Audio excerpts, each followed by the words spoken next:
ప్రముఖ సినీ నటుడు రవితేజ తమ్ముడు భరత్ మద్యం సేవించి మితిమీరిన వేగంతో రోడ్డుపై ఆగి ఉన్న లారీని ఢీకొని ప్రమాదంలో మృతి చెందాడనే విషయం మనకు తెలిసినదే. తనకు తానే మద్యం సేవించి చంపుకున్నాడు భరత్. అయితే ఈ విషయం తెలిసిన రవితేజ చాలా కృంగిపోయాడు. తమ్ముడి మరణం ఏ అన్నకన్నా తీవ్ర మనస్తాపాన్ని కలుగజేస్తుంది, అది సహజం.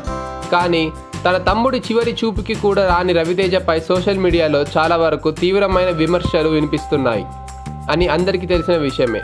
కానీ కేవలం రవితేజనే కాదు, తన తల్లి, కుటుంబ సభ్యులు కూడా భరత్ అంత్యక్రియలో పాల్గొనలేదు. యాక్సిడెంట్ తర్వాత భరత్ మృతదేహాన్ని ఉస్మానియా హాస్పిటల్కి తీసుకొని వచ్చారు.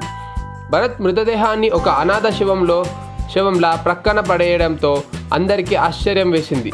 కేవలం భరత్కి చెందిన తన మిత్రులు సినీ ఇండస్ట్రీలో పనిచేసే పరిచయస్తులు మాత్రమే అంత్యక్రియలలో పాల్గొన్నారు. అయితే ఈ సంఘటన తెలుసుకున్న super star Mahesh Babu రవితేజకి phone చేసి అసలేం జరిగింది, ఎందుకు నీ తమ్ముడి అంత్యక్రియలకు హాజరు కాలేదు అని ప్రశ్నించగా, రవితేజ తన తమ్ముడిని అలా ప్రాణం లేని వాడిలా చూడలేనని, వాడికి ఏ అవసరం వచ్చినా నా దగ్గర స్వతంత్రంగా అడిగేవాడు, వాడు ఏది అడిగినా నేను తప్పక తీర్చేవాణ్ణి.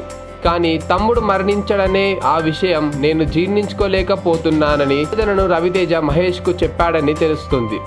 రవితేజ ఆవేదనను అర్థం చేసుకున్న మహేష్, నీ తమ్ముడు భరత్ నాకు ఒక మిత్రుడు లాంటివాడే కదా, సరే జరిగిపోయిందేదో జరిగిపోయింది, ఎవరు ఏమి అనుకున్నా నీ తమ్ముడి మీద ఉన్న ఆప్యాయత నీకు తెలుసు.